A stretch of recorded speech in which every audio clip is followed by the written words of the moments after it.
नमस्कार मित्रांनो, तुम्ही म्हणता असाल एवढं छान मंदिर कोणतं आहे, तर चला तुम्हाला सांगतो कोणतं मंदिर आहे ते. तर विषय कसा आहे मित्रांनो, सकाळ सकाळी आपली जनावरं सोडलेली तर बाहेर सोडल्यावरती खायचंच असतात बघा. कारण पाऊस पडलाय आणि चरीव पण आले डोंगराला, त्यामध्ये खायचंच असते बघा. चरतच आहेत अजून, ती काय हालना झाल्यात. मग आपली हाणली तर पट पट पट आणि आलो बघा वड्यावर घेऊन. मग वड्यावर आणलं डायरेक्ट पाणी प्यायला गेलीत बघा. पाणी पिलीत सगळी. नंतर मग आपलं म्हणलं धुयालाच पाहिजे, कारण जरा घाण झालेली. तर मग पाटी घेऊन आलेलं बघा. येताना पाणी जरा पाऊस असल्यामुळे वडा तुंबवलेला नाही.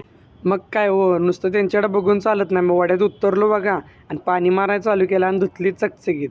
आता एकदा हातात काम घेतले म्हणजे सुट्टी जाई नाही, चकचकीत धुवूनच टाका. आता कशी खटी दिसतात बघा. नंतर घरात आलो आणि आपल्याला मारायचा होता कुट्टा. मग कुट्टा मारायला चालू केला. हत्ती गावात होतं ते घातलं डायरेक्ट कुट्टी, कान कान कान कुट्टा मारून टाकला बघा.